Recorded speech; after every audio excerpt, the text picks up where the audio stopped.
Russia's war budget continues to rely heavily on oil exports, but the United States has stepped up pressure on countries still purchasing the resource from Moscow. Political and economic expert Taras Zagorodnia told Glaver that such measures could leave Russia with sharply reduced revenues. In addition to oil and gas, Russia earns money from fertilizer exports, yet this sector is also under threat.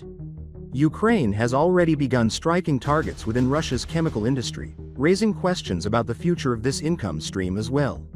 In essence, Russia has no other major sources of revenue.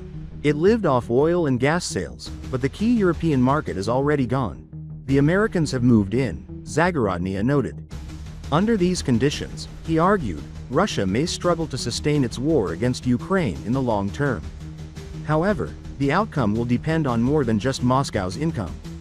Zagorodnia suggested the US may have further surprises in store for Vladimir Putin, while Ukraine's military continues to hit critical infrastructure inside Russia.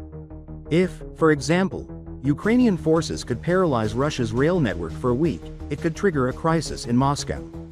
Then Ukraine might launch a sudden offensive in an area where Russian troops are powerless to respond, he explained. Recent strikes highlight these vulnerabilities.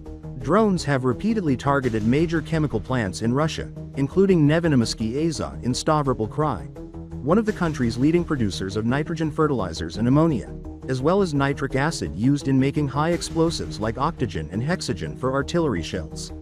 Located about 250 kilometers from the Ukrainian border, the facility has now been hit twice in 2 months.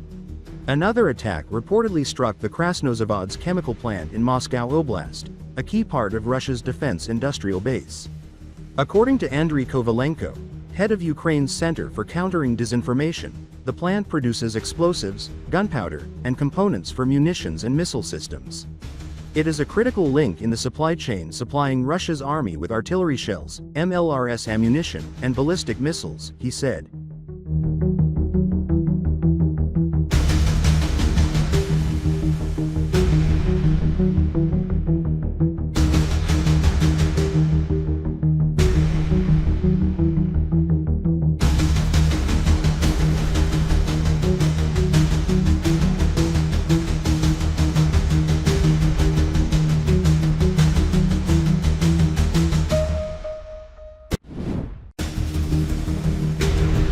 The 1st Azov Corps of Ukraine's National Guard has taken up defensive positions in the Pokrovsk sector to block advancing Russian forces, the unit announced.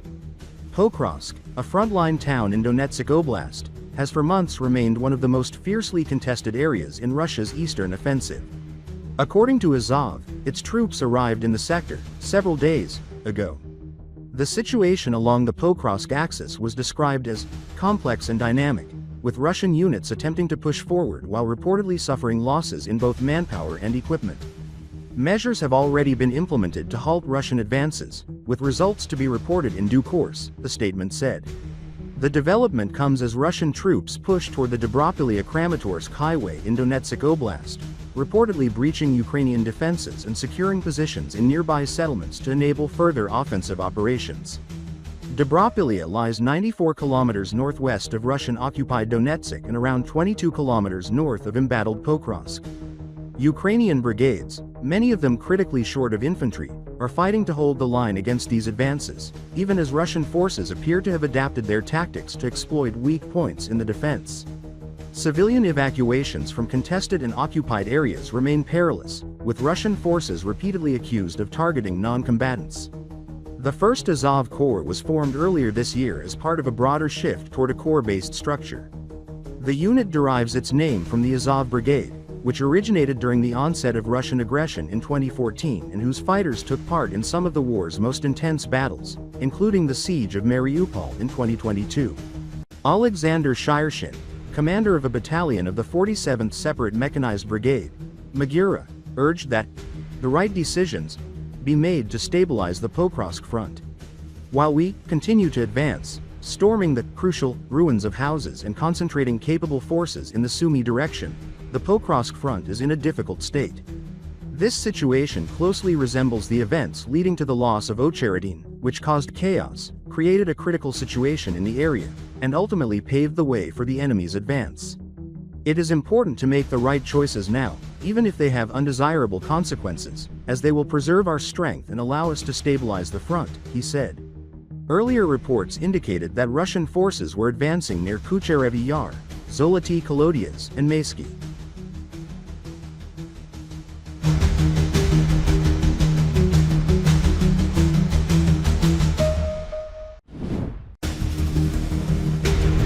A massive Russian force of roughly 100,000 troops is determined to seize Pokrovsk. But the town is heavily defended by Ukrainian drones, artillery, infantry, and even a few Leopard 2A4 tanks belonging to the ill-fated 155th Mechanized Brigade. According to Euromaidan Press, the Russian strategy is not a direct assault but an attempt to encircle and cut off Pokrovsk. This would require taking Rodinsky, then pushing west across the main north-south TO515 highway, passing Dobropilya and Rodinsky before closing in on Pokrovsk. The only other main route into the city, just west of town, is also in danger of being overrun.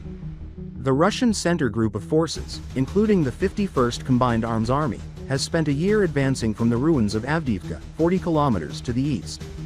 The costly march stalled on Pokrovsk's outskirts around the new year, but the Kremlin has since mobilized hundreds of thousands of new troops, sending many into the Pokrovsk sector.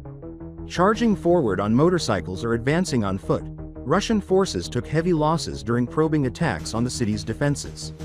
Last month, however, the 9th Motor Rifle Brigade, or a nearby unit, managed to exploit a significant gap in the Ukrainian lines near Rodinsky, Euromaidan Press reports. Rodinsky has now become the focal point of the fighting. As Russian cab glide bombs pound the village, the 51st CAA is poised for a possible push. The command of the enemy's center operational grouping on the Pokrovsk direction completes preparatory actions, actively accelerating preparations for the assault on Pokrovsk, the Ukrainian Center for Defense Strategies stated. Any advance through Rodinsky and into Pokrovsk will be costly for both sides, especially for the Russians. We anticipate a spike in Russian losses, Frontelligence Insight assessed, but also the possibility of a faster tempo of advances. To slow the assault and inflict maximum casualties, Ukraine has reinforced the Rodinsky area with elements of the 142nd Mechanized Brigade, now equipped with German-made Leopard 1A5 tanks. Despite these reinforcements, Ukrainian forces in and around Pokrovsk remain outnumbered by tens of thousands. Russia has kept up its recruitment drive with lavish enlistment bonuses, while Ukraine continues to face difficulties in recruiting and drafting fresh troops for its exhausted brigades.